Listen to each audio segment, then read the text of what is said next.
ስለዚህ ይሄ ጋቸናብያ ጋቸናብያ ፋኖ ጋቸናብያ የሚለው ይሄ ነው የሚያምርበት። ኢትዮጵያውያን ቢሆን በእንደዚህ አይነት ቋንቋ ነው የሚያምረው። የምሬ ነው። አሁን ይሄ እንዴት ነው ጋቸናብያ የሚሆን? ይሄ ሽፍታ አይደለ እንዴ?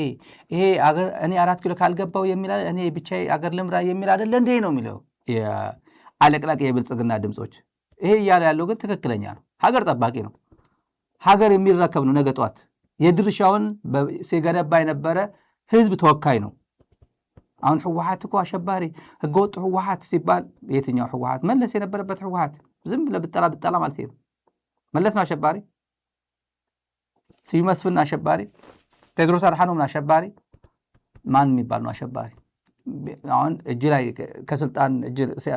ከእጅ ስልጣን ሊያመልጥ ሲል ሁሉም ነገር ነው ድንጋይ የምትወረው ጠጠሮች። ልክ አብይ አህመድ ከኦቢኤን ከአማራ ቴሌቪዥን ወደዚህ ከፋና ወደ ኢቲቪ ከቲቪ እነዚህ ዋጋ የላቸውም ብሎ በግል ምናምን ይመጣል። ነገ ጠዋት በግል ይመጣል፣ ይገደዳሉ። አሁን መዝናኛ የሚባሉት ሚዲያዎች አዲስ አበባ ተሰሚነት ያላቸው የሚባሉት በሙሉ አይመጣም። ይሄ ሰውዬ ብቻው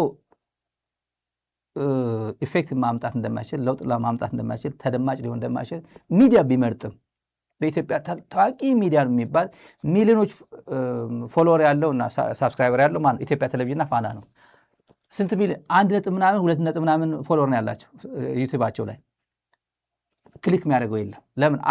አብይ መልክ ሲታይ አይ በቃ ወደ ቲክቶክ ወደ ሌላ ዩቲዩብ ነው የሚሄደው። ለምን? ቁም ነገር እንደሌለው የተመታ የወደቀ ቀብሩ እየተጠባበቀ ያለ አገዛዝ መሆኑ ስለሚታወቅ ነው። ዛሬ ኦቢኤን ላይ መጣ። ባጫ ደበሌ በቢቢሲ ላይ መጥቷል። ገንዘብ እንክፈላችሁና ሰላም ስጡን ብሎናል። ገንዘብ እንክፈላችሁና ሰላም ስጡን። በቃ ባጫ ሐባቦ ያለው ሰውዬ ማለት ነው። ገንዘብ ስጡን ብሎ ባለጊዜ ሆነ። አብይ በኦቢኤን ምን አለ? የዛሬዋ ኤርትራ ገዢ ባህረ ነጋሽ ዶሪ ይባላሉ። እኔ ዶሪ አስገዶም ነው የማውቀው። ዶሪ አስገዶም የአሲምባ ዲሞክራሲያዊ ፓርቲ የትግራይ ባህልና ቱሪዝም ቢሮ ኃላፊ ዶሪ አስገዶም ነው። ዶሪ ነው እና ባህረ ነጋሽ ትባል ነበር። ኤርትራ ትባላል እና የዛሬዋ ኤርትራ ገዢ ባህረ ነጋሽ ዶሪ ነበር፣ ኦሮሞ ነው አለ። የሆነ ፓስተር አለ አይደል? የሆነ ፓስተር በሄደበት አክሱም ኬኛ አካሱማ ነበር። ማን ቅዱስ ያሬድ ኦሮሞ እኮ ነው። የምናምን ኦሮሞ ነው፣ የአዴት ኦሮሞ ነው፣ የምናምን ኦሮሞ የሚል ሰውዬ አዲግራት ምናምን ይላል፣ መቀለ ምናምን ይላል። ሁሉም ትግራይ ለምሳሌ አፋን ኦሮሞ አደረጉት። ባረንቱና ቦረና ታላቅና ታናሽ ናቸው ያለ ሰውዬ። ይሄ ሰውዬ ወሰደው ሰውዬው ፕሮፌሰር ዶክተር ገመቹ የአንትሮፖሎጂስት እብድ ነው ያሉት። ያ ፓስተሩ እብድ እኮ ነው። እንደዚህ አይነት ተረት እያመጣ ሚዲያ ላይ የሚመጣ እብድ። ይሄ እኮ ይሄ ፉልፉላ ነው ቱልፉላ የሆነ ነገር አሉት። ይሄ ቀዳዳ ማለት ነው። ይሄ መጣና ባረንቱና ቦረና ጉዳይ ግንኙነት አለው። የዘር ሀረጋቸው ጉዳይ ያወራል። ማስታወቂያ ሲመጣ እንትኑ ተሰምታላችሁ። ጎበና ዳንጬ ሀገር የሰራ ጎበና ዳንጬ ነው አለ። ጎበና ዳንጬ የሸዋ ሰው ናቸው። በወለጋ ይወደዳሉ አይወደድም፣ ይሄ የኢትዮጵያ ፖለቲካ ራሱ ስለሆነ ችግር የለውም። ሀገር ገንቢ ነው፣ ሀገር አፍራሽ ነው። ግን እንደዛ ብሏል። ይሄ ምንድን ያለው? ግራና ቀኝና ግራ ማየት አያስፈልግም አለ። ቀኝና ግራ ማየት አያስፈልግም፣ በቃ ኦሮሞ ነፃ ወጥቷል ፒሪየድ አለ። ኦሮሞ ነፃ ወጥቷል፣ ከዚህ በኋላ ማንም አይገዛውም ነው የሚለው። ፒሪየድ ነው የሚለው። ኦህዴድ መጥቶ ትግራይን መጥቶ ቀደም ብያሳየኋችሁ እዚህ መጥቶ በካርታ የምናሳያቸው እዚህ ጋር በድሮን የተቀረጸው አለማጣ ለመውረድ ትግራይ ለመግባት እዚህ ጋር ጩቤ በር ሆኖ የተሰለፈው የብልጽግና ጦር ምን ሊያደርግ ኦህዴድ ሂድና ትግራይን ውረድ ብሎ እንደተላከ ይሄ በድሮን የተቀረጸ የሰራዊት አስተላለፍ ነው። ዛሬ ምን እንደሚመስል ብልጽግና ለጦርነት ምን ያህል እንደተዘጋጀ የሚያሳይ ምሽጎቹ ነው። ይሄ ኦሮሞ ነፃ ወጥቷል፣ እሰየው እንኳን ወጣ። ኦሮሞ ነፃ ያወጣው አብይ አይደለም። ነፃ ያወጣው ነፃ ከወጣ ነው። ነፃ አልወጣንም ብሎ ነው የኦሮሞ ወጣቶች በጃልማሩ አመራርነት ይህን ሁላ የወጣት መስዋዕትነት እየከፈለ ያለው 8 ዓመት ካለ ኦነግ ማለት አሁን ማን ነው? ኦነግ ማለት ማን ነው? የኦሮሞ ነፃነት ሰራዊት ፖለቲካ ፓርቲ ነው እንዴ? 200 ሚሊዮን ብር ባለፈው የተሰጠው ዳውድ ኢብሳን ኦነግ የኦሮሞ ታጋይ አሁን ዳውድ ኢብሳ ነው ወይስ ጃልመሮ ነው? ያኮ 200 ሚሊዮን ተቀብሎ ቁጭ ያለ እኮ ነው። የምንድነው የሚባለው የምን ብልጽግና የሚባል ሰፈሩ አላለ በሰፈሩ ስም ነው የሚባለው፣ በሰፈሩ ስም ነው የሚገለጸው። የሸጎሌ ብልጽግና ነው የሚባለው። ነፃ ከወጣ ለምን ብሎ የኦሮሞ ህዝብ አሁን እየሞተ እየታገለ ያለ ጃልመሮ ምን አሁን መሞት ፈልጉ መራብ ፈልጉ መቅመል የፈለገ ምናምን ብሎ አብይ ተናገረ። እንደዛ ፈልጉ አይደለም እኮ ነፃ ስላልወጣ ነፃ ምን ማለት ነው? ፌደራሊዝም ብሎ እንኳን አብይ እኮ ሰባበረው እኮ። መከላከያ ሰራዊት ከስሙ እናዳምጥ፣ ዝም ብለን ትሰሙታላችሁ። መከላከያ ሰራዊት አለ ጎበና እንኳን እዚያ የለም፣ ኦሮሚያ መከላከያ ሰራዊት የለም። ምን ይፈልጋል? ምንም ጥያቄ የለውም ኦሮሞ በዚህ ሰዓት አለ። ዝም ብዬ ስሙት። ሞቲን ባህረ ነጋሽ ቡልቹሱን ዶሪ ደማ ኦሮሞ ኤርትራ ኬሰት መጋሊ ጉዶ ቶኩ መቃንሼ ባሬንቱ እንት ዋይ ቦረናፍ ባሬንቱ ማል ቤኩፍ መቃም ወጋሰኒ ጂጂራማ አሲቲ ጋፍሌን ኡመን ኦሮሞ ቀበቴቲን ቀብሳቱ ከምቱ ዲ ቢታ ምርግ ሁንዱረ ዱባ ኢላሉ በርባቺሳ ሚቲ ኦሮሞን ሙቱማት ብሊሶሜር ፔሬድ ነሞኒ ከሌሰ ኑት መነ ሂዳ ኬሳ ባስኒቱ ቦሰነ ገሌ ወረ ከሌሰ ሂዴ ወጅኒን ሃይሮ ኡመቴ ቀብሳ ጅራ ፔሬድ ካለው በኋላ ፔሬድ ያለበት በቃ ኦሮሞ ነፃ ወጥቷል። ፔሬድ ያለበት ቋንቋ ተመልከቱ። እንትኑ ፔሬድ በቃ ኦሮሞ ነፃ ወጥቻለሁ ፔሬድ። ከዚህ በኋላ ማንም ኦሮሞ ሊነካው አይችልም። የኦሮሞ ደግፈኝ ነው። አብይ አህመድ እንኳን አንድ ብሔር እንኳን ሁለት ብሔር እንኳን ሶስት ብሔር እንኳን 80 ብሔር ደግፎ በዚህ ሰዓት ራስ ዳሽን ተራራ ቢደግፍ ቆመ መሄድ አትችልም። ቆመና ፔሬድ ያለበት ሁኔታ ምንድነው? በቃ ከዚህ በኋላ ምን ማለት ነው? ምርግ ሁንዱረ ዱባ ኢላሉ በርባቺሳ ሚቲ ኦሮሞን ሙቱማት ብሊሶሜር ጎቱማን ብሊሶሜራ ነፃ ወጥቷል ነው ፔሬድ ነሞ አሁን እዚህ ጋር ይመጣል። ትላንት እኛ ከእስር ያወጣናቸው ትላንት ወያኔ ያሰራቸው ማለት ነው። ትላንት ወያኔ ያሰራቸው ዛሬ ግን ቀደም ሲል ካሰሯቸው ጋር ከወያኔ ማለት ነው ጥምረት ፈጥረው ጫካ በመንግስት እኛን እየተዋጉ ነው፣ ጫካ ለመንግስት እኛን እየተዋጉ ነው ብሎ የተናገረበት ግን ተመልከቱ። እንዴት ብሎ ከህወሓት ጋር እንዴት ብሎ ከወያኔ ጋር ትላንት ካሰሯቸው ጋር እኛ ከስር ለቀራቸው ኒ ከሌሰ ኑት መነ ሂዳ ኬሳ ባስኒቱ ቦሰነ ገሌ ወረ ከሌሰ ሂዴ ወጅኒን ሃይሮ ኡመቴ ቀብሳ ጅራ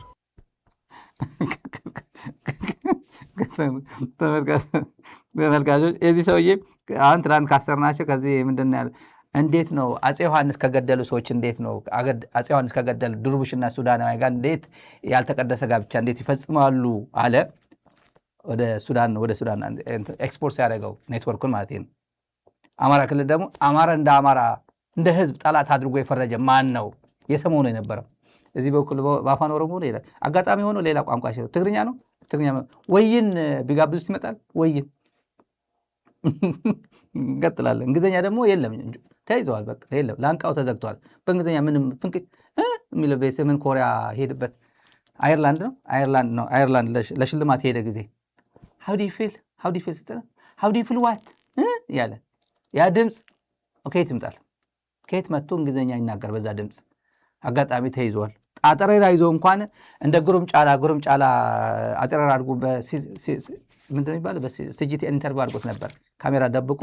ከዛ እንዲህ እያለ ቃለ መጠይቅ ሲያደርግ ጉሩም ጫላ ደግሞ ኖድ ያደርጋል። እንደዚህ አጠሬራ እያነበበ የኢትዮጵያ ቻይና ሪሌሽን እያለ ሌላ ቋንቋ መምጣት አይችልም። እናት ወድ ብትገባ ያልነው በምክንያት ነው። አስረስ ማለት የአፋብን ቃል አቀባይ ስፖክስ ፐርሰን ዛሬ በጣም ጠንከር ያለ በአይነቱ ጠንከር አብይ አህመድ ወድቋል ወይ ለምትሉን ወድቋል። ቀብሩን ነው የቀረ። ቀብሩን ደግሞ ሸኘዋለን። አብይ አህመድ የወደቀው ወደ ንጹህ የአማራ ህዝብ የተኮሰ ቀን ነው። ከአማራ ፐርስፔክቲቭ ስለሚናገር ነው። ወደ ትግራይ ስለተኮሰ ነው፣ ወደ ሁሉም ኢትዮጵያዊ የተኮሰ ነው በኋላ ብሎታል። አብይ የወደቀው አማራን ቀበቶን አስፈትቼ ባሪያ አደርገዋለሁ ብሎ የተነሳ ቀን ነው። አብይ የወደቀው የሀገርን ሰራዊት ወደ ህዝብ ላይ እንዲዘምት ያደረገ ቀን ነው። አብይ ተቀብሯል ብሎ ተመልከት ማለት ነው። አብይ ወድቋል። ሽኝቱ ነው፣ ቀብሩ ነው የቀረው።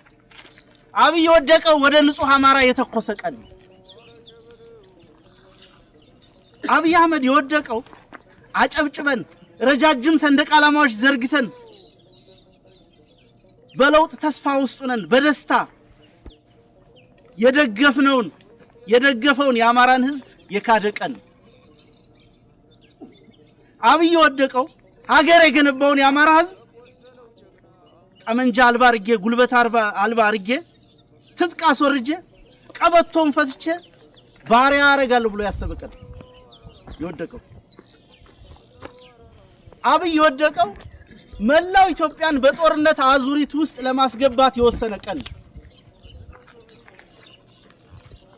አብይ የወደቀው በህግ ሳይሆን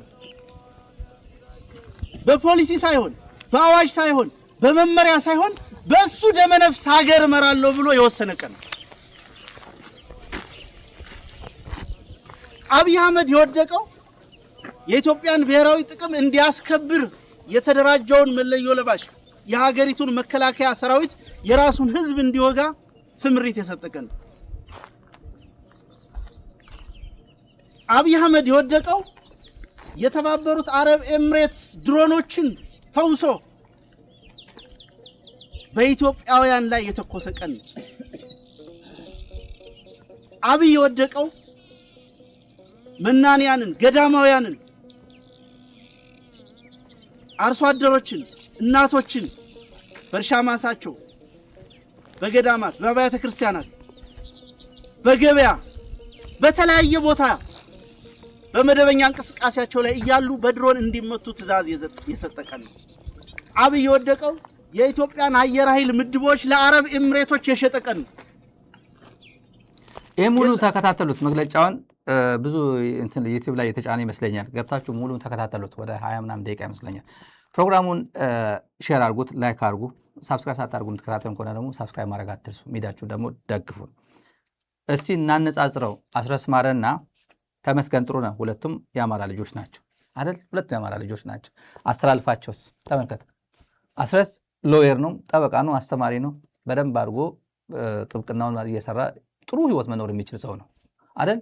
ተመስገን ጥሩነህ ደግሞ መሀይብ ነው። መሀይብ ነው፣ ምክትል ጠቅላይ ሚኒስትር ነው። የኢንሳ ጥበቃ ኃላፊ ነበር። ሻለቃ ተመስገን ጥሩነህ ነው።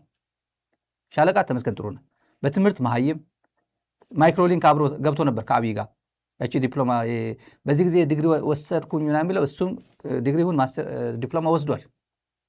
የጥበቃ ኃላፊ ነው። የኢንሳ ጥበቃ ኃላፊ ሴኩሪቲ ነው የምትባለው። ያው ቋንቋ ስትሽሞነመን ሴኩሪቲ ኃላፊ ነው የሚባለው። ሴኩሪቲ ያው ጥበቃ ማለት ነው ዞሮ ዞሮ። ከዛ አብይ ምን አደረገው? ምክትል ጠቅላይ ሚኒስትር። የኢንሳ መንግስት ነው። በግራች ላይ ይሄ የኢንሳ መንግስት ነው። አብይ ኢንሳ ነው። ተመስገን ጥሩነህ ኢንሳ ነው። አብርሃም በላይ ኢንሳ ነው። የደህንነት ሰዎች ሲሳይ ቶላ ምናምን በሙሉ እነዚህ ኢንሳዎች ናቸው። ብዙዎች ምንድን ነው የሚባለው ኤአይ አርቲፊሻል ኢንቴሊጀንስ ወርቅ ጋችና ኢንሳ ነው። ማንም ጠቅላላ ኢንሳዎች ነው። የኢንሳ መንግስት ነው ይሄ መንግስት። በዞሮ ዞሮ አደነ ብዙዎቻችሁ ኖቲስ ታደርጉታላችሁ ወይ አላውቅም። ግን ተመስገን ጥሩነህ በአንድ ወቅት አማራ ተላላኪ ነው አለው።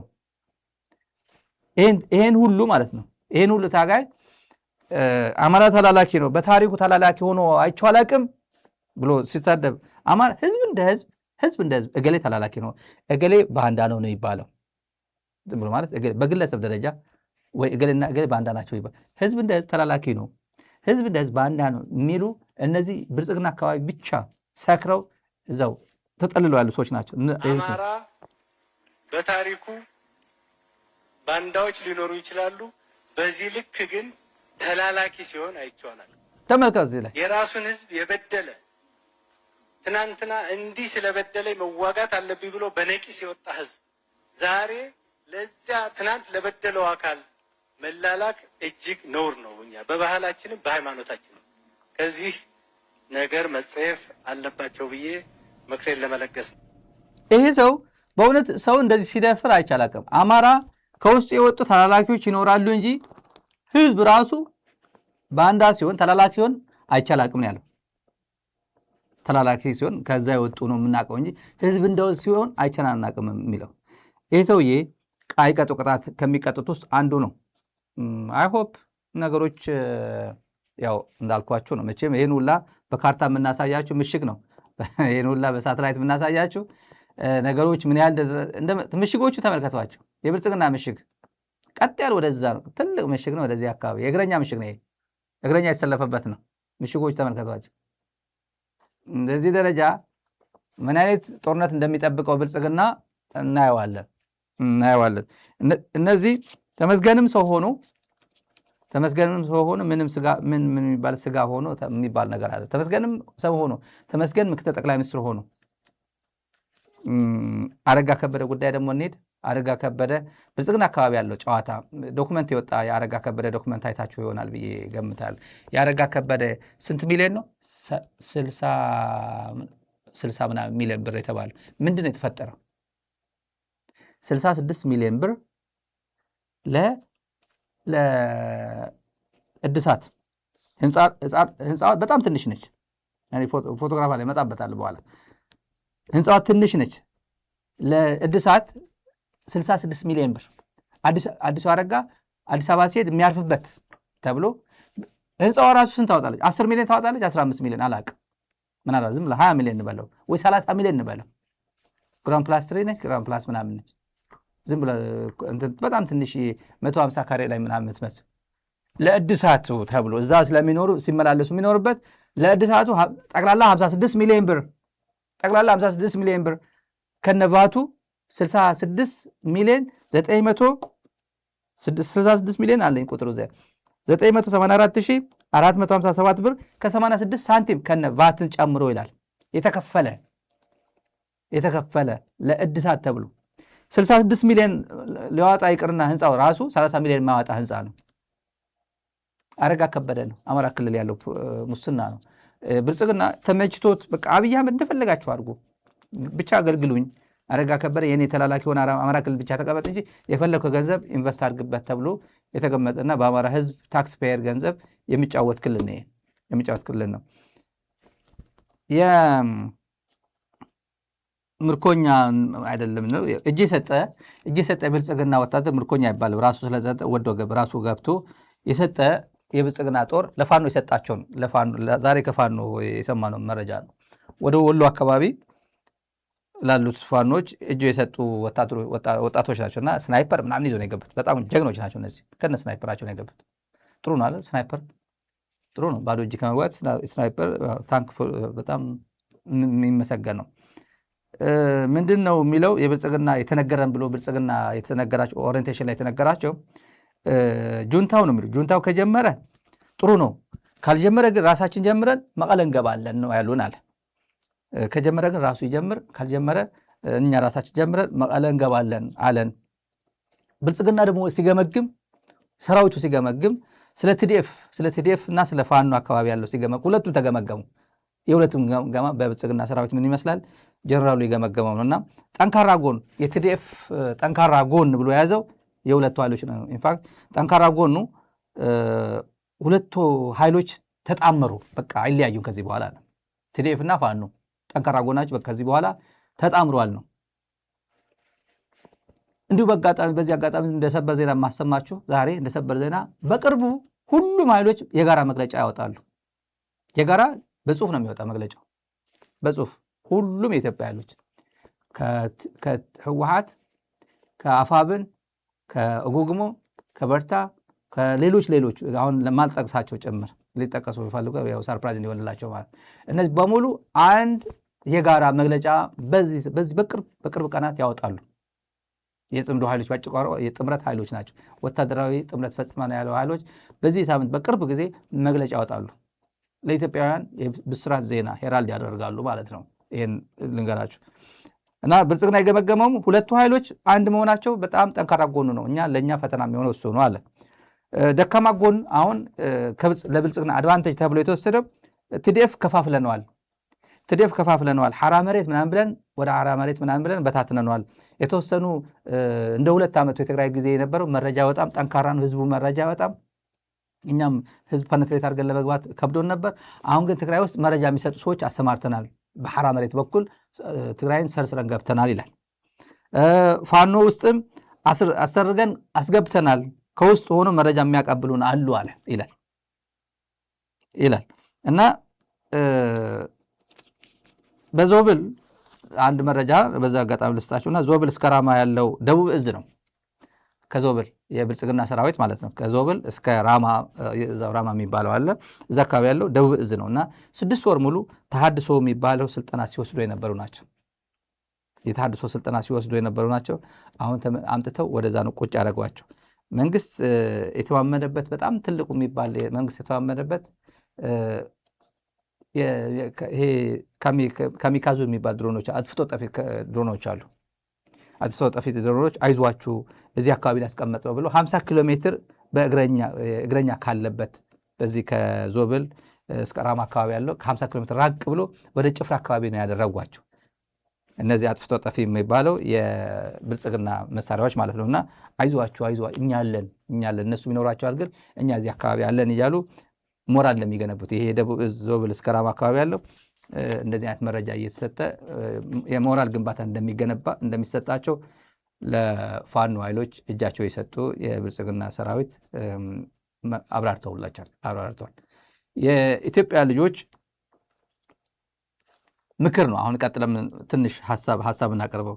ትግራይ ለመውጋት አትምጡ፣ በተደጋጋሚ ነው የተናገርነው። ይሄ ትግራይ ለመውጋት አትምጡ፣ ሐራ መሬት ምናምን ብለው አፋር ያሉት ዛሬም የትግራይ መንግስት ካቢኔ ዛሬ መግለጫ አውጥቷል። በአስቸኳይ ወደ ትግራይ ግቡ፣ ትግራይ ለመውጋት በፍጹም ጥቁር ታሪክ ጽፋችሁ እንዳታልፉ፣ በህይወታችሁ ወደ ትግራይ ግቡ። ከኦህዴድ ጋር ሆኖ ትግራይን ለመውረር፣ ትግራይን ለመደምሰስ፣ ትግራይን አፈርድሜ አብልቶ ትግራይን ለመበታተን እየመጣ ያለው ብልጽግና የዚህ ተባባሪ ሆናችሁ ወደ ትግራይ እንዳትተኩሱ እኛ ደጋግመን ይሄ መግለጫ አውጥተናል፣ ዛሬ መግለጫ አውጥተናል ብሏል። ዛሬ ይሄን እንዳጋጣሚ አጋጣሚ ተጠቅሜ ባስተላልፈው ደስ ይለኛል። ይሄ ብሔር ብሔረሰብ የሚባለው የኢትዮጵያ ብሔር ብሔረሰብ ወደ ትግራይ እየላክ ያለው የኢትዮጵያ ብሔር ብሔረሰብ ነኝ የሚለው ወታደር ምን ልታደርግ ነው? ስራታችሁ ጠይቁ። ከእያንዳንዱ ብሔር ብሔረሰብ እኔ ነገ ጠዋት እገሌ ይባላለሁ አይልም። ምርኮኛ ሲማረክ ታውቃላችሁ አይደል? እገሌ ይባላል፣ አማርኛ አልችልም፣ በኦሮምኛ ላድርገው ነው የሚሉት። አማርኛ አልችልም፣ በዚህ ቋንቋ ላድርገው ይላል። አስተርጉምልኝ ይላል። በአፋርኛ ነው የምናገረው፣ እንትን አልችልም ይላል። ይሄ ያለፉ ምርኮኞች አይተናል። አማርኛ አልችልም፣ በዚህ ልናገር የሚል ያን ብሔር ወክሎ እንደመጣ ነው የሚቆጥረው። ራሱ ያ ብሔር ወክሎ ምን ልታደርግ ነው የምትመጣው ነው። ከአሁኑ ጀምሮ በየብሔር ብሔረሰቡ በተለያየ ቋንቋ አክቲቪስቶችን ሚዲያዎችም ያላችሁ ወጣቶቻችሁን ህዝባችሁን ሰንሲታይዝ አድርጉ፣ አሳምኑ። ይሄ ጦርነት ዝም ብሎ የ2 ዓመት የትግራይ ጦርነት አይደለም ይመስለው። ትግራይ በሚወረርበት ጊዜ 36 የተከባ የነበረችበት ጊዜ ያ አብቅቷል። አሁን የሚማርክ ሰራዊት ነበር፣ ትዴፍ ነበር የሚማርክ በሰላም እጅ ስጥ ብሎ። አሁን እጅ ስጥ ብሎ የሚማርክ ሌላ አርሶ አደሩ የሚማርክ። ለምሳሌ ቆቦ አካባቢ ቆቦ ሰራዊት ቆቦ ይፈርሳል፣ ምንም ጥርጥር የለው። ቆቦ ነው ጦርነቱ ያልቀው። ቆቦ እስከ ወልዲያ ያልቃል ጦርነቱ። ብልጽግናም እንደዛ ነው የሚለው፣ አይኖ ጻድቃንም እንደዛ ነው የሚለው እሰማለሁ። በቃ ቆቦ አካባቢ ያሸነፈ በቃ ጦርነት አሸናፊ ነው የሚለው። ቆቦ አካባቢ እንደሚሸነፍ ከዚህ 2 ወር 1 ወር ተናግረናል። ቆቦ ያልቃል። ቆቦ ሲያልቅ የሚሸሸው ማን ነው የሚቀበል? ፋኖ አይደለም። ፋኖ ብቻ አይደለም የሚቀበል፣ ፋኖ ከኋላ የሚቀበል ፋኖ አይደለም። ሳንዱች ነው ያለው። በዚህ በኩል ትዴፍ ነው፣ በዚህ በኩል ፋኖ ነው ያለው። ሳንዱች ነው ያለው። ለመሸሽ ወደኋላ ለመሸሽ እንኳን እድል የለም። አርሶ አደሩ ራሱ ወይኔ አንተ እኔን ለመታገል ከሆነ እኔ ለሕፃን ለማውጣት እኮ ነው የመጣውና ውሃና እንጀራ ላቀብል ብሎ የአማራ ገበሬ ምግብና ውሃ አያቀርብልህም። ብትር ነው የሚያቀብ። መሳሪያን አምጣ ብሎ ነው የሚማርክ። ገበሬው ነው የሚማርክ። የአማራ ገበሬ ይማርካል፣ አርሶ አደሩ ይማርካል። የድሃ ልጅ ነው የተማገደ ያለው፣ የድሃ ልጅ ነው። ለ4 ኪሎ የኦህዴድ መንግስት ስልጣን እንዲጸና የሆነ ግብር እየተገበረ ነው፣ መስዋዕት እየሆነ ነው። ለምን ብዬ ነው የምሞተው? የትኛው አካባቢ የትኛው የኢትዮጵያ ሉዓላዊነት ለማስከበር ነው? ማን የሚባል የውጭ ወራሪ ጋር እየተዋጋሁኝ ያለው 8 ዓመት ሙሉ ብለህ ማሰብ መቻል አለብህ። ወታደር ይሞታል፣ ፖለቲከኛው ይፎክራል፣ ወታደሩ ይሞታል። ባጫ ደበሌ ዛሬ ለቢቢሲ የሰጠው ከመሄዳችን በፊት ወታደሮች ምን ይላሉ? እኛ ባክተውናል፣ የፖለቲካ ችግራችሁ ራሳችሁ ፍቱ፣ ራሳችሁ በምትፈጥሩት ፖለቲካ ችግር እኛ ወታደር እየሞትን ነው ይላል። በሰላም ማስከበር ላይ እየተከፈለ ያለው ለራሳችን ይቅር ለሌላው በጣም ወሳኝ የሆኑ እዚህ ብቻ አይደለም ደማችን የሚፈሰው የሰው ሀገር ሄደንም ደም እናፈሳለን እናንተ በምትልኩን በምትሰጡን ትእዛዝ መሰረት ስለዚህ እኛ ከዚህ በኋላ እኛም ህዝባችንም እንዲበጠበጥ ደሙ እንዲፈስ እንድንሰዋ አንፈልግም ቁጭ ብላችሁ ተወያዩ እና ችግራችሁን ፍቱ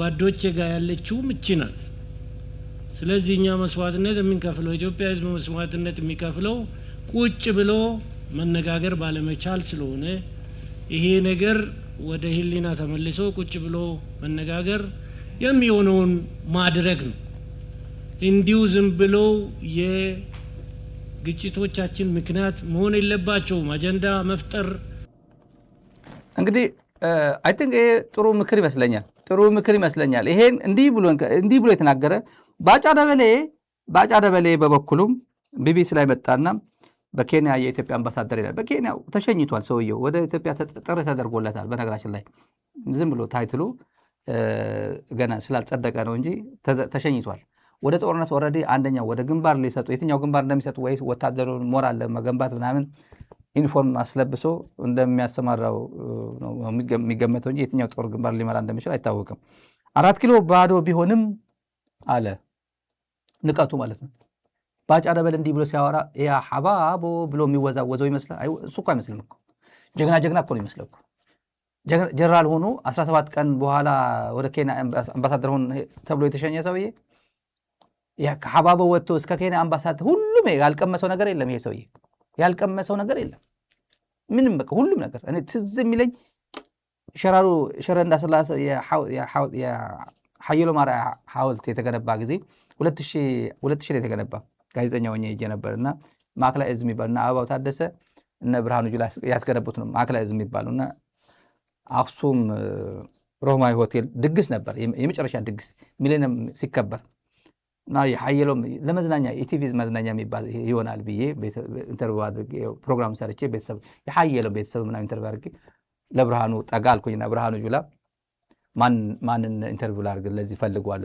ፓርቲኩላርሊ የሐየሎም ጉዳይ ትንሽ ምናምን ብዬ ስጠይቀው ብርሃኑ ያንቀራረብ ነበር ያኔ ሰማኝ እዚያ አጠገብ ሆኖ ባጫ ነበር እኔ ያለው ከኔ በላይ ማን ይመሰክራል አለ ከኔ በላይ እንዴ እኔ ባጫ እኔ ካንተ በላይ ማን ያለው እኮ ከኔ ጋር ነው የምንተዋወቀው ከሐየሎም ጋር ግን ሌላ እንፈልግ ምናምን ሌላ መጣና አይ ብርሃኑ አድርገው ብርሃኑ ይተዋወቃሉ ከብርሃኑ ጋር ብርሃኑ ኢንተርቪው አድርገው ባጫ ሞች አድራለሁ አለ አረሳው በፍጹም ብርሃኑም እኔ የሚረሳው አይመስለኝም ቁጭ ብሎ ሮማዊ ሆቴል እንትን ላይ እኔ ነኝ ስለ ሐየሎም የምናገረዋል ከዛ እንዴት አድርጎ እንደገለጸው ልነግራችሁ አልችልም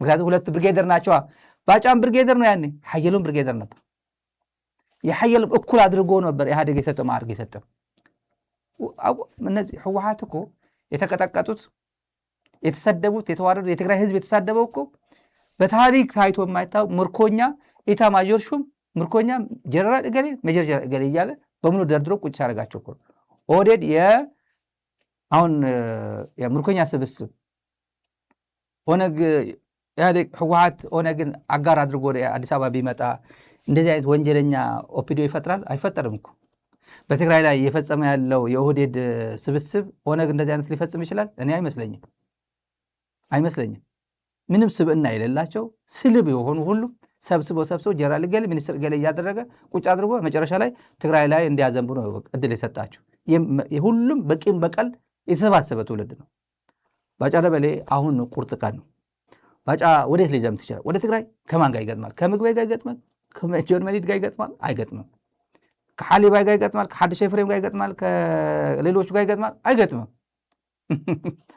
እንስማው ጉዳዩን እንስማው 4 ኪሎ ሰው የለም ቢባል አንዳቸውም 4 ኪሎ መጥቶ አይዙ ፋኖ ይሁን ኦላ አይመጡም በጭራሽ ምንሆናል አይመጡም ካፓሲቲም የላቸውም መጥቶም የሚያደርጉት ነገር የለም ምን ያደርጋል እስኪ ማን ነው የሚመጣው ዘመነ ካሴ ነው የሚመጣው ማን ነው መጥቶ 4 ኪሎ ገብቶ 4 ኪሎ ክፍት ነው ብትላቸው አይመጡም ስለዚህ ይሄ ይቅር በቃ ገንዘብ ከፈለጉ ከመንግስት ጋር ተደራድሮ ይስጣቸው መንግስት ገንዘብ ከሆነ የሚፈልጉት አለበለዚያ የህዝብ ጥያቄ መመለስ ከሆነ ይሄው ህዝቡ ተውኝ አለኮ በምርጫው ይተዉት፣ ሰላም እናምጣ።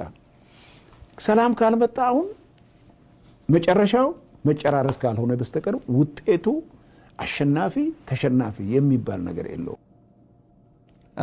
ይሄ ምን ያህል በነገራችን በጣም አርጅቷል። ከሩቅ ዩኒፎርም ሲለብስ ሌላ ትልቅ ወጣት ነው የሚመስለው። ባጫ የለም። ባጫ ቁንቁነ የሚባል እንጨት ከውስጥ የሚቦረብረው እንትን አለ፣ ነፍሳት አሉ። ቁንቁነ እንደዛ ተበልጧል። ከውስጥ የተቦረበረ ነው፣ የተቦረበረ እንጨት ነው። ብል ነው የሚባለው። ብል የሆነ የተበላ እንትን ነው። ከውስጥ የለም፣ በቁሙ የለም። እና ገንዘብ ነው ፋኖ የሚፈልገው። ገንዘብ እንስጣቸውና በቃ ሰላም ይስጡን ላሽ ብለው ይሄዱ። 4 ኪሎ ባዶ መሄድ አይችልም። ዘመነ ነው የሚገባው ይላል። ባጫ እንኳን ሰው ሆኖ ዘመነ ካሰ የዓለማ ዩኒቨርሲቲ ጎልድ ሜዳሊስት ሊያንቋሽሽ ይፈልጋል። እና ስለስማር ሎየርስና የባህርዳር ዩኒቨርሲቲ መምህራን ሊያንቋሽሽ ይፈልጋል። ባጫ ደበሌ ሐባቦ ከአስራለቃ ሐባቦ ተነስቶ ጀነራል የሆነ ሰውዬ ያንቋሻል። ጊዜ የሰጠው ቅል ድንጋይ ይሰብራል ማለት ባጫ ደበሌ ነው። ባጫ ደበሌ እሱም ሰው ሆኖ 4 ኪሎ ባዶ አይመጣም ይላል። መሮ ነው ወይስ ገመቹ ነው የሚገባው ይላል። እሱ ምሁር ነው፣ እሱ ምሁር ነው።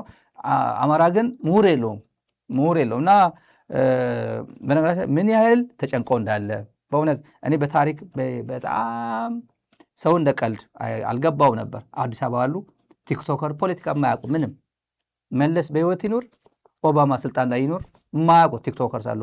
ወጣት ዝም ብሎ ቲክቶክ ላይ የቲክቶክ ትውልድ የምንለው ይሄ ጽምዶ የሚባለው ነገር መጣሉ ምንድን ነው ይሄ ጽምዶ ይላሉ። አዲስ አበባ የሰማሁት ምንም የማያውቁ 18 17 ዓመት ይሄ ጽምዶ እየተባለ በካፍቴሪያ ብትል ጽምዶ፣ በየትም ብትል ጽምዶ። ይሄ ጽምዶ የሚባለው ምንድን ነው? አቤት የተደሰትኩት ደስታ እኔ ልነግራችሁ አልችልም።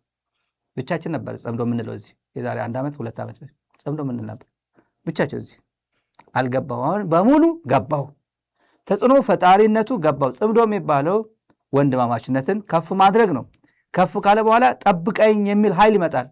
ህዝብ ለህዝብ ከተገናኘ በኋላ ጠብቁኝ፣ አብሬ በቃ እኔ የእናንተ ፕሮቴክሽን ፈልጋለሁ የሚል ኃይል እንደሚመጣ ታሳቢ አድርገን የጀመርነው ነው።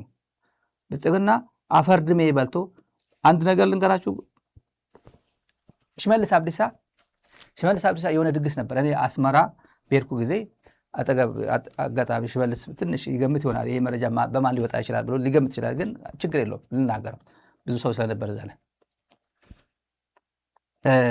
ሶሻል ሚዲያ ላይ ወጣ የኔ ፎቶ። አስመራ ገባ የሚል ፎቶግራፍ ሲወጣ እንደዚህ የሆነ ድግስ ላይ ነው። በኋላ ጠጥ አድርጎ እየተጫወተ ባለበት ሽመልስ የሆነ ጓደኛው መጥቶ ሞባይል ያሳየዋል። ቴሌፎን የሚያሳየው የኔ ፎቶ ነው። አስመራ ገባ ምናምን ፎቶ ያሳይና ተነስቶ ሄደ ከድግሱ። ተነስቶ ደንግጦ ነው የወጣው ከድግስ ቤት።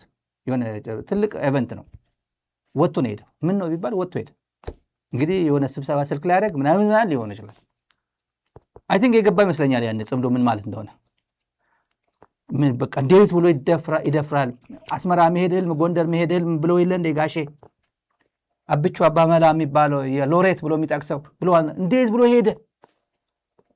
ውልቅ ብሎ ከድግሱ ወጥቶ ሄዳሉ። አጠገቡ የነበር ሰዎች ላይ ነገሩ እዚህ ላይ። አሁን አዲስ አበባ ቲክቶከሩም በየስጋ ቤቱም በየካፌም ስለ ጽምዶ የሚያወራው ባጫ ደበሌም ባዶ ብንተው 4 ኪሎ እንኳን እንትና አይገባም፣ ኦላማ አይገባም፣ እንትናም አይገባም። ዝም ብሎ እረፍት ቢሰጡን ጥሩ። ገንዘብ ከፈለጉ ገንዘብ እንስጣቸው። ይሄ በቤት ነው የተላለፈ፣ በቢቢሲ ነው የተላለፈው። ማን አምባሳደር ነው? የኢትዮጵያ አምባሳደር በናይሮቢ ነው። ገንዘብ ፈልጎ ነው ኦላ እየታገለ ያለው ተመልከቱ። ገንዘብ ፈልጎ ነው ፋኖ እየታገለ ያለው ተመልከቱ። እነዚህ ሰዎች የመጨረሻ ድንጋይ በሙሉ እየወረወሩ ነው። የሚችሉት ነገር እየወረወሩ ጽምዶ ለማፍረስ ለመበተን ማድረጉት ነገር የለም። የማይፈነቅሉት ድንጋይ እንደሌለ እያሳዩን ነው። ቀጥለን ትግራይ፣ እኔ በትግራይ በኩል ድንዙዝ የሆነ እንትን አለ፣ መረጃ አለን፣ ጉድ አለ ስንል የትግራይ የወድ ወረደ ጊዜ ጌታቸው ረዳ ሹመኛ ነው። ሀፍቱ የሚባለው ይሄ ሀፍቱ ሚካኤል የትግራይ ፖሊስ ኮሚሽን ነበር፣ ኮሚሽነር ነበር። የትግራይ ፖሊስ ኮሚሽን ጌታቸው ነው የሾመው፣ ጌታቸው ረዳ የሾመው። ከዛ በኋላ ጌታቸው እንትና ጀነራል ገብረ ዲላ መጣና ይሄን ወዴት አመጣ? ወድ ወረዳ አምጥቶ የእሱ ሹመኛ አደረገው፣ የአድቫይዘር አደረገው። የወድ ወረዳ አድቫይዘር ከፖሊስ ኮሚሽነርነት አንስቶ የእሱ አድቫይዘር አደረገው። የወድ ወረዳ በማስረጃ እዚህ ጋር እኔ ከዚህ በፊት ተናግሬያለሁ። አንድ ቀን ነው አጀንዳ ያደረኩት። ማስረጃ አለን ከብልጽግና ጋር ግንኙነት እንዳለው ማስረጃ አለን ብለን ስናመጣው ዝም አሉ። መቼ ትላንት አሰሩት ነው ዛሬ አሰሩት። ዛሬ እንዲህ ብሎ ከእንደዚህ ክምር ዶክመንቱ ቪዲዮ አይቀረው ዶክመንት አይቀረው። ሞኞች ናቸው እነዚህ ደግሞ አንዳንዴ ሞኞች። ምንም ይህን ሁላ ዶክመንት እጁ ላይ ይዞ ወድ ወረደ አቅጣጫ እየሰጠው አብሮ ነው የሚሰሩት። አሁንም ወድ ወረደ ኢንተርኔት አዘጋጅቶ ተወልደ ዕንብብ ኢንተርኔት አዘጋጅቶ ኮምፒውተር አዘጋጅቶ ቁጭ ብሎ ስራቸው ነው የሚሰሩት። ሰው ዲፕሎይ ያደርጋሉ፣ ይሰራሉ። ነግረናቸዋል ከዚህ በፊት ጓደኝነት። አሁን እነ ጀነራል ፍስሐ ማንጁስ ጓደኝነትን ያስቀደመው ከትግራይ ኢንተረስት ይልቅ ወድ ወረደ ጓደኛው ነው የድሮ ታጋይ አይደል የሚሉት ከትግራይ አስበልጦ ወድ ወረደን ፕሮቴክት ያደርገዋል። ወድ ወረደ ፕሮቴክት ያደርግ ግዙፉን አንበሳ ግዙፉን ዝሆን ትቶ ይሄን አድቫይዘሩን ዛሬ ያዙት። አድቫይዘሩን ያዙት እኔ ዛሬ መናገር አልፈልግም። ዶኩሜንቱ ያሳዝነኛል። እኔ ሁሌ ያሳዝነኛል ብዬ ነው የማልፈው። እንደዚህ አይነት ሲገጥመኝ በጣም ነው የማዝነው። ልጆች አሰማርቶ ምን እያደረገ እንዳለ እናውቃለን። አሁን አክቲቪስቶች ዛሬ እገሌ ጋዜጠኛ እገሌ አክቲቪስት ነኝ ምናምን ሲል ነበረ። ቅጥረኛ ወድ ወረደ በድብቅ ገንዘብ እየከፈለ ሲያሰራቸው የነበረው አጀንዳ ይሰጣል ብለን ስናገር ኦልሬዲ የሞተ ጉዳይ ስለሆነ ሰውየው የሞተ አንበሳ ሆኖ ነው እንጂ ሰው ቀጥሮ ለማን አጀንዳ እንደሚሰጣቸው ጭምር አንዳንዶቹ ከእሱ ጋር ሳይሆን ከእኛ ጋር እንደሚሰሩ አያውቅም ነበር። አሁን ጠረጥራቸው ሆናል። እንደዚህ እያለን ነው ብለው የሚነግሩ ሰዎች ነበሩ። ነግረናቸዋል። የትግራይ አመራሮች ጓደኝነት የግል ጓደኝነታቸው በጣም የሚበዛባቸው ይመስለኛል። አንዳንዶቹ ፍስሐ ማንጁስን በተለይ ነው የምናገረው እዚህ ላይ እኔ ዝም ብዬ በስም እየጠቀስኩ ነው። ኔሚንግ ኤንድ ሼሚንግ አንደኛው ትግል ስለሆነ ነው። ያውቋል ምን እየሰራ እንደሚውል እዚህ ላይ ያውቋል። እና እንዲህ ብሎ ደግሞ ወደ ጦርነት እየገቡ ነው። እንደዚህ አይነት ስንት ባንዳ አስቀምጠው ወደ ጦርነት እየገቡ ነው። እኔ አዝናለሁ ሁሌ አክቲቪስቶች እገሌ አክቲቪስቶች ታሰረ፣ እገሌ አክቲቪስት ተያዘ፣ እገሌ ፌስቡክ ላይ የሚጽፍ ተያዘ እያሉ ዛሬ ሶሻል ሚዲያ ላይ ሲበትኑት ነበር። ይታወቃሉ። እነዚህ ምን ሲያደርጉ እንደነበረ ያውቃሉ። ወደ ወረደ የሚያሰማራቸው ደሞዝ የሚከፍላቸው ልጆች እንደነበረ ያውቃሉ። ማስረጃ እያላቸው ግን ምን ዋጋ አለው? ፕሬዚደንት የተባለ እገሌ በቃ ኒውስ ይሆናል። እገሌ የፕሬዚደንቱ ታሰረ የሚባለው ነገር ቁም እስረኛ ሆነ የሚባለው ነገር አጀንዳ እንዳይሆንብን እያሉ ይፈራሉ፣ ይሰጋሉ። እነሱ ትግራይን እሳት ውስጥ ከተው ኢን ዘ ኤክስፔንስ ኦፍ ዘ ኢንትረስት ኦፍ ትግራይ የግለሰብን ጓደኝነት ያስቀድማሉ ነው የምላችሁ። ሞት ነው ይሄ ለትግራይ ሞት ነው። መስዋዕትነት ለሚከፍለው ቲዲኤፍ ሞት ነው ይሄ። ለእንደኛ አይነቱ ሞት ነው። ለትግራይ አጠቃላይ የትግራይ እናት ሞት ነው ይሄ። ግለሰብ ከትግራይ በላይ ሲሆን የግለሰብ ክብር ከትግራይ በላይ አድርጎ ሲያዩት ሞት ነው ለትግራይ። ወኔ ደብረጽዮንም ቢሆን መንጀሩንም ፍስሐ ማንጁስም ከትግራይ በታች እጅግ ከትግራይ ጋር የሚወዳደራል ግለሰቦች ናቸው እነዚህ። ትግራዋይ ነው ትግራይ ነች እንደዚህ ያደረሳቸው።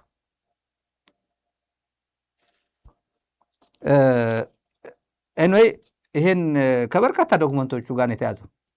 ሀፍቱ ሚካኤል ሞኝ ነው። እኔ ሞኝ ነው ብዬዋለሁ።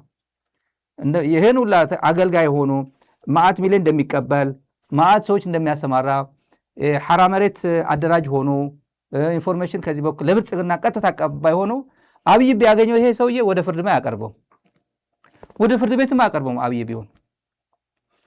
ሌሎቹም አሉ። እንቀጥላለን። አዲስ አበባ የታሰረ አንድ ብቸኛ ለድምፅ መራሽ እና አበራ ንጉስ እና የኢሃፓው ኢሳቅ ወልዳ የሚባለው አበራ ንጉስ ዛሬ ለጥያቄ ቀርበው ነበር አሉ። ፖሊሶቹ ወስደውታል ለጥያቄ። ትላንት ነው ያሰሩት። አበራ ንጉስ ሎየር ነው።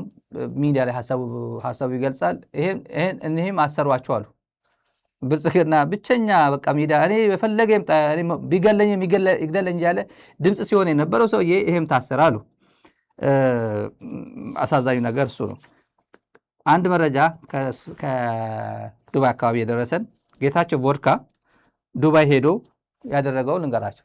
ዱባይ ሄዶ አርኤስኤፍ እየተሸነፈ ነው እና ገንዘብ ፈልጋለሁ ለሚዲያ አካባቢ ሚዲያ እያጠናከረ ነውና ገንዘብ ስጡኝ ብሎ አርኤስኤፍን ለመደገፍ ቲዲኤፍን ለማሸነፍ ቲዲኤፍን በሚዲያ በምናምን ለመቅጠም ቲዲኤፍ ተሸነፈ ማለት ደግሞ አርኤስኤፍ ተሸነፈ ማለት ነው ብሎ የሆነ በቃ ትራንጉሌት ያደርገዋል ትንታኔ እና ቲዲኤፍ ለማሸነፍ ፕሮፖዛል ቀርቦ ተጋሩ አክቲቪስቶችን ቀጥሬያለሁ እና ለገንዘብ ብሎ ጸድቆለታል። ስለዚህ አዲስ አበባ ያላችሁ ምናልባት ከዚህ ይሄን ፕሮፖዛል ያው ገንዘብ ተቀብሎ ወደ እናንተ ይደርሳል አይደርስም ዳዝ ማለት ግን መረጃውን እየሰጠዋችሁ ያለው ተጋሩ አክቲቪስቶች በብዛት እንደሚሳተፉበት በተለይ ደግሞ 3 ቀንደኛ አክቲቪስቶች እና ዩቲዩብ ላይ ከትግራይ ሆኖ ሰበር ዜና ሲያስነብቡ የነበሩ ባንዳዎች እነሱን ቀጥሮ ስራ መጀመሩ ሰምተናል። በኢህአዴግ ጽህፈት ቤት ደግሞ 4 ኪሎ ያለው የቀድሞ ኢህአዴግ ጽህፈት ቤት የሚባለው በተለምዶ ስላሴ አካባቢ ያለው 24 ሰዓት ሙሉ የሚሰራ አክቲቪስቶች ወደ ከ20 እስከ 28 አካባቢ ቁጥራቸው አንዶቹ 20 ናቸው፣ አንዶቹ 28 ይሉናል። ከ20 እስከ 28 የሚዲያ ሰዎች አብዛኞቹ ተጋሩ ናቸው። አክቲቪስቶች ተዘጋጅተዋል የጦርነት እንዲዘግቡ አሁን በሚከፈተው ጦርነት ዘገባ ላይ የሚሳተፉ ማለት ነው። እዚህ ኢህአዴግ ጽህፈት ቤት ላይ ቦታ ተሰጥቷቸው ምግብ መኝታ ሁሉም ነገር ተዘጋጅቶ እና ኢንተርኔት ምናምን ተዘጋጅቶላቸው ይህን ዘገባ የሚዘግቡ እና እዚህ ላይ የሚሳተፉ በኢህአዴግ ጽህፈት ቤት አካባቢ ተዘጋጅተዋል። አብዛኞቹ ተጋሩ ናቸው። ሌላ ብሔርም እንደሚሳተፉ እየሰማ ነው። ለጦርነት ዘገባ እየተደረገ ያለ ዝግጅት ነው። ወደ አብይ በማጭበርበር እንዴት ነው የምትተዳደረው ቢባል ሰው ያው እርሻ ነው ማርሰው አስተማሪ ነኝ ግብርና ነኝ ምንድነው ሙያ ቢባል አብይ አህመድ በማጭበርበር ነው እኔ ስልጣን ላይ የተቀመጥኩት በማጭበርበር ነው ኑሮ የሚገፋው ነው የሚለው። ኢትዮጵያውያን አሁን አብይ የፈለገው ቢናገር ዝም ብሎ የይስሙላ ሰው የሚያጨበጭብ ሊሆን ይችላል። አብቹ አባመላ እንደብሎ እንደተዘፈነለት የሚዘፍን ግን ሊኖር አይችልም። ይሄ ገንዘብ ተከፍሎ በየዩቲዩቡ ትላንት እናጋልጦ የነበር አይደለም። እስቲ ወደ ኋላ የመጨረሻ የአብይ የመሞቻ የመቀበሪያ ጊዜ ስለሆነ አብይ እናስታውሰው ምን ያህል ህዝብ እያጭበረበረ እንደመጣ አብይ እናስታውሰውና ነገራችን ላይ የ10 ዓመት ብቻ ሳይሆን የ30 ዓመት እቅድም አወጥተናል። በ2050 ኢትዮጵያ በዓለም ውስጥ ስመጥር ከሆኑ ሀገራት በዚህ ደረጃ ትመደባለች የሚልም እቅድ አወጥተናል። 2 ሀያላን ሀገራት ይኖራሉ፣ ከሁለቱ አንዷ ኢትዮጵያ ትሆናለች የሚል እቅድም ተወጥቷል። ኢትዮጵያ በ2100 በዓለም 7ኛዋ ኢኮኖሚ ትሆናለች። እኔ ምንም ጥርጥር የለውም የብልጽግናን ፋውንዴሽን ጥለው ከሚያልፉ ሰዎች ግን አንዱ ነኝ።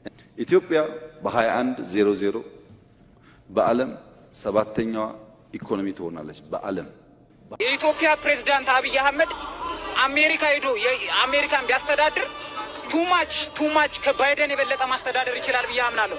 ባይደን በዚህ ሰዓት ኢትዮጵያ ውስጥ ቢመጣ ሪዛይን እንደሚያደርግ አብሶሉት 100% እርግጠኛ ነኝ። እነዚህ አይነት ልጆች ወደ ግንባር ትንንሽ 14 15 ወደ ግንባር የሚልካቸው አብይ እነዚህ ቱማች ባይደን የሚሉ እነዚህ ልጆች ለምንድን ነው ወደ ግንባር የማይወስዳቸው? የአብይ አህመድ አንዴ በ2030 ሁለተኛ ትሆናለች በዓለም በ2030 በ2050 ይላል። በ2050 ከዓለም ሁለቱ ሀያላን ሀገራት ደግሞ በ2100 ከዓለም 7ኛ ያደረጋት ምንድነው? መሀል ላይ ምንድነው? ቮልካኖ ነው? ወይዘር ተበላሽቶ ነው? ምች ተመታ ነው? ምንድነው ብትሉት በቃ ይመጣለት ነው የሚያወራ።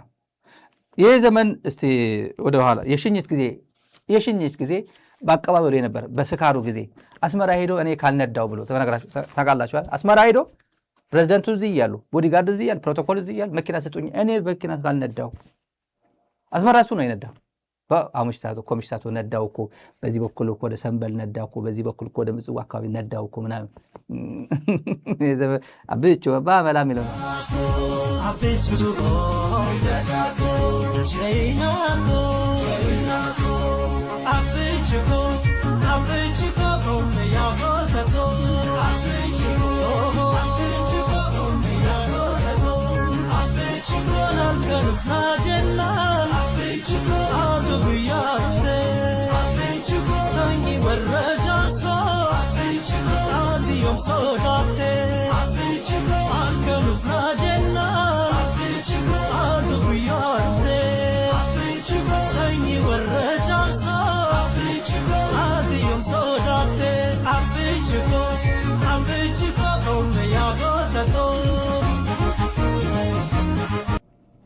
እዚህ ጋር ይታያቸዋል። ሰውየው ይነዳል፣ ራሱ ነው የሚነዳው እና በጋቢና ከፈት አድርጎ ሰላምታ ይሰጣል። በቃ እዚህ ጋር ሰላምታ ይሰጣል። ተመልከት፣ ሰላምታ ይሰጣል። በቃ መኪና ራሱ እየነዳ ይሄ ዘመን አለፈና ይሄ ዘመን አለፈና ተመልካቾች የችግኝ ጉዳይ ደግሞ እንልስታችሁ። የችግኝ ፕሮፓጋንዳ የችግኝ አሰብ በሚቀጥለው ዘንድሮ ትላንት እየጀመሩ ነው። ትላንት ጀምሮ ቀይ እንትን እየሰመሩ ነው። ሬኮርድ ሰበር 700 ሚሊዮን ችግኝ ተከል። ችግኙ የት ነው? ምች እየመታው ነው? ምን ፀሐይ ውሃ ስለማያጠጡት ነው? ሲድሊንግ እኮ ውሃ የሚያጠጣው ይፈልጋሉ እኮ የሚንከባከበው ተክለ ዝም ብለህ በነገራችን ችግኝ የሚያፈሉ የሲድሊንግ እንትን ቦታ ቢሊየንስ እንደ ቢሊየንስ ብር ነው የሚበጀተው እና ለዘመድ አዝማድ ነው የሚሰጠው። ማንም እኮ ለችግኝ ማፍላት ላይ አይገባም። ታውቃላችሁ። በጣም ራሱ የቻለ ሙስና ሴክተር ነው። ራሱ የቻለ ጥቂቶች ናቸው የሚሰጣቸው። ችግኝ ይህን ያክል ሰጠን ይባላል። 700 ሚሊዮን ተከልን ይላል፣ ግን የሚሰጠው 300 ሚሊዮንም አይሰጥም። 700 ሚሊዮን በኢትዮጵያ ደረጃ ተከልናል። ያልተከለችው ትግራይ ብቻ መሰለኛል፣ ክልል ብቻ። ትላንት አሰብ ሄደን ችግኝ ተክላለን የሚሉ ሰዎችን ላሰማቸው። አሰብ ሄደን የሚቀጥለው ዓመት እኔ አሰሮ ማርያም የሆነ እንትን ግንቦት 1 በኦርቶዶክሳውያን ማርያም የተወለደችበት ቀን የሚባለው አለ። የሚቀጥለው ዓመት አርቄ ይዤ እመጣለሁ፣ የሚቀጥለው ዓመት በግ ይዤ እመጣለሁ፣ የሚቀጥለው ዊስኪ ይዤ እመጣለሁ ይሆናል። ፕሮሚስ ይገባል የሆነ ድግስ ላይ 2019 አሰብን ወደባችንን ችግኝ እንተክላለን። ይሄ ችግኝ ተክላለን፣ አሰብ ወደብ ሄደን ችግኝ ተክላለን ነው። ችግኝ ተክላለን። የመጨረሻ ትልቅ መልእክት አለን። አዲስ አበባ ሆናችሁ ትራፊክ ፖሊሶች መልእክት ነው። አዲስ አበባ ላላችሁ ነው። አዲስ አበባ ሆናችሁ ትራፊክ ፖሊሶች በቴሌብር እንኪ ምናምን እያሉ ብር ቴሌብር ከዚህ በፊት የገጠመኝ ብላ የነገረችን እህታችን አለች። ምን ላድርግ ቁጥር ሰጠኛለች። ቁጥር ቴሌፎን ሰጠኝና እንኪ ያለኛል። መጀመሪያ መንጃ ፍቃድ የሚቀማው መጀመሪያ መንጃ ፍቃድ። አዲስ አበባ ላላችሁ በተለይ ድራይቭ የምታደርጉ አዲስ አበባ ይህን ችግራችሁ በየቤቱ የሚያንኳኳ እንደሆነ ነው የምትሰማኝ። አምጪ ትራፊክ ያለ ጥፋታችሁ ምንም ሳታ አንቺ ቆሚ ምናምን ፊሽካ ነፍቶ ያስቆማል። ትራፊክ እንትኑ ይቀበላል መንጃ ፍቃድ። ከዛ ይህን ቁጥር እንኪ ይላል። ምን ላድርገው እኔ እየጠበሰኝ ነው ወይ ትልቅ ሽማግሌ እኔ ሊጠብሰኝ ነው ወይ ብዬ ጠረጠርኩኝ አልኩ። አልገባኝም አለች። መጀመሪያ ቁጥር አልገባሽም እንዴ አይገባሽም እንዴ አለኝ። ቴሌብር ነው አለኝ አለች። ላኪ አለኝ አለች። ከዛ ትላንት አንድ እንዲያው ሰልችቶኝ አልወጣም አለች። ዘ ሴም ፐርሰን ነው ዘ ሴም ፐርሰን አልወጣም አለች። አስቆመኝ። አንዴ አስቆመኝ። 3000 ብር ነው የምትቀጭው፣ ግን በቴሌብር 2000 አስገቢ አለኝ አለች። ሌላ ፖሊስ ነኝ ትራፊክ ፖሊስ 2000 ምን ብዬ ምን አጠፋው? አለበዚያ መንጃ ፍቃድሽ አልሰጥሽም። ኦልሬዲ ተቀብለዋታል መንጃ ፍቃዱ። ከዛ 2000 ብር ትራንስፈር አደረኩለት ሰጠኛለች። ሄድኩኝ 2 ሰዓት ማልነዳው ከዛ ሆነ በኋላ እንደገና ያዘኛለች። ሌላ ተመሳሳይ እንደገና ከፍዬው ሄድኩኛለች። ይሄ እኔ ተራ ነኝ ለአንድ ጉዳይ ዝም ብዬ ወጣ ብዬ ነው የመጣሁት። በየቀኑ ትራንስፖርት ላይ ያሉት ለምሳሌ ታክሲ፣ ይሄ ላዳ ምናምን ይሄ ምንድነው የሚባለው ራይድ እንደ ኦቨር ራይድ የሚባለው እንዴት ብለው ነው የሚሰሩት አለች። በየቦታው እንደዚህ የመሳሰሉ ሌቦች ኦፒዲ ያስተማራቸው ትራፊክ ፖሊሶች ባሉበት ሀገር እንዴት ብለው ነው ቢዝነስ የሚሰሩት እነዚህ ራይዶች አለች። እና አንድ ሰው ጠየቅኩኝና መዝግቧቸው አሉ። ቴሌፎን ቁጥራቸውን ምናምናቸው ከቻላችሁ ፎቶግራፋቸውን ያዟቸው። እነዚህ ሰዎች ሳያዋችሁ ቪዲዮ ወይ ፎቶ አንሷቸው። ያኔ ዝም ብላችሁ አለፉና ዞር ብላችሁ መኪና ዞር ብላችሁ ሰውየው እዛ በቁሙ እያለ ቪዲዮ አንሱት፣ ፎቶግራፍ አንሱት ለዶክመንታችሁ። ነገ ጠዋት ትፋረዳላችሁ። እነዚህ ሰዎች ፍርድ ላይ ታቆማቸዋላችሁ። ማንቁርቱን ይዛችሁ ደብል ትሪፕል አድርጋችሁ ገንዘብ ትቀበሉታላችሁ። እነዚህ ወንጀለኞች ወንጀል እየሰሩ የሚኖሩበት ጊዜ ያበቃል። አንድ አብይን በቃ የሚል አንድ መረጃ ከመንግስት ሰራተኞች ጋር ዶክተሮች ጋር የሚቀልድበት የዶክተር ደመወዝ ስንት ነው አሁን? $100 ምናምን $100 $18,000 ነው አሁን ብላክ ማርኬት ተቆራርጦ። የመጀመሪያ ጀነራል ፕራክቲሽነር ስንት ይደርሷል? ከ18,000 በታች ነው። ከ18,000 በታች ስፔሻሊስት ምናምን አካባቢ 18,000 ወይ እዛ አካባቢ ነው። በጣም ብዙ ዓመት 20 ዓመት ምናምን ኤክስፔሪንስ ያለው ከ25,000 ወደ 30,000 አካባቢ ሊደርሰው ይችላል። ያው እንትኑ የዋሁኝ ነው ማቀርበው። የአዲስ አበባ ዩኒቨርሲቲ አንቱ የሚባሉ ፕሮፌሰሮች ቀን ሙሉ ሜዲካል ስኩል እያስተማሩ ውለው ማታ እየዞሩ ህሙማን እያከሙ የሚያድሩ ደሞዛቸው ስንት ነው ጠይቋቸው። $150 በላይ አይሆን በዶላር ቢመነዘር $150 ለአንድ ካድሬ ዩቲዩበር ወይ ፌስቡከር ዝም ብሎ የአንድ ምሽት አይሆነው። ያን ምሽት 30 ሺህ 40 ሺህ ምን ይሆናል? አንድ ምሽት አይሆንም። ይሄ ጨርጨር ሄዶ 5 ሺህ ሄዶ ቁርጥ ስጋ በሚገዛበት ሀገር እና ተራ ደመወዝተኛ ጽዳትም ተላላኪም 3500 ተቆራርጦ በሚያገኙበት ሀገር ወር ሰርተው ምንም ነገር የቤት ሳይከፍሉ ልጅ ምናምን ሳይሉ በወር አንድ ቁርጥ ስጋ አይበላም የመንግስት ሰራተኛ አይደል? መልእክት አለን። ከ6 ዓመት በፊት ኢናፍ ኢዝ ኢናፍ ያሉት የተሰበረ ልብ እንጠግናለን ብለን የኛ ልብ ከተሰበረ ቆየ። ስለዚህ we have to say enough. Sometimes it's good to say enough is enough. በጣም it's easy to leave the country. ግን ያ መፍትሄ አይደለም። እኔ ሀገሬን ጥዬ መሄድ አልፈልግም። ሀገሬን ህዝቤን ማገልገል እፈልጋለሁ። ግን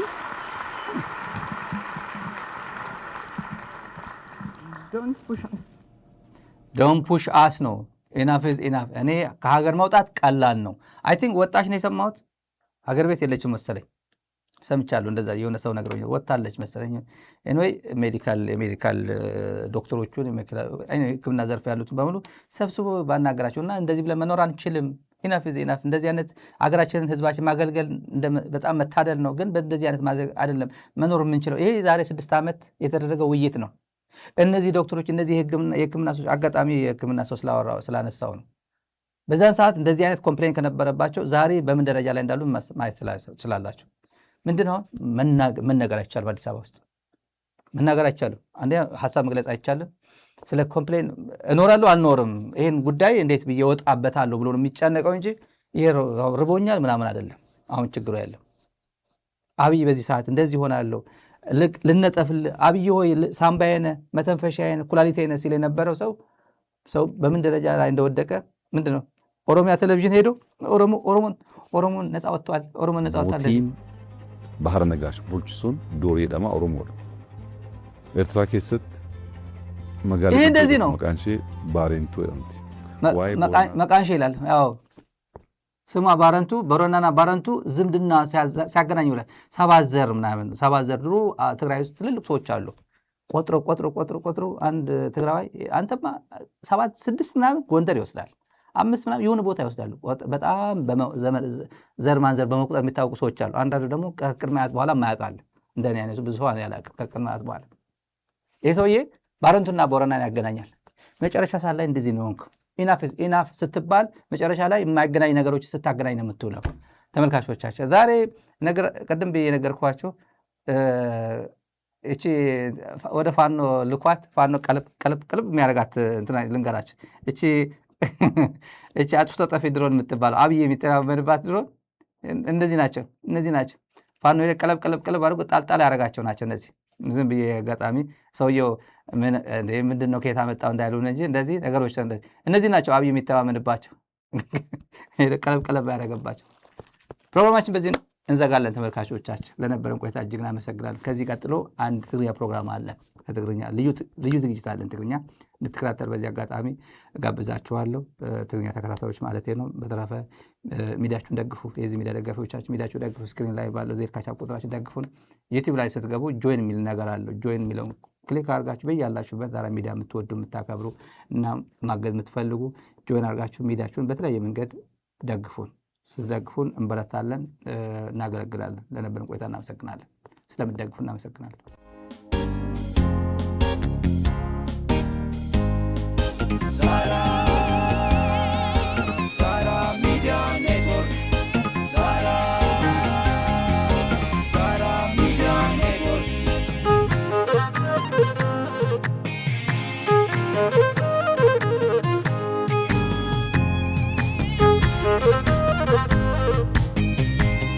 Thank you.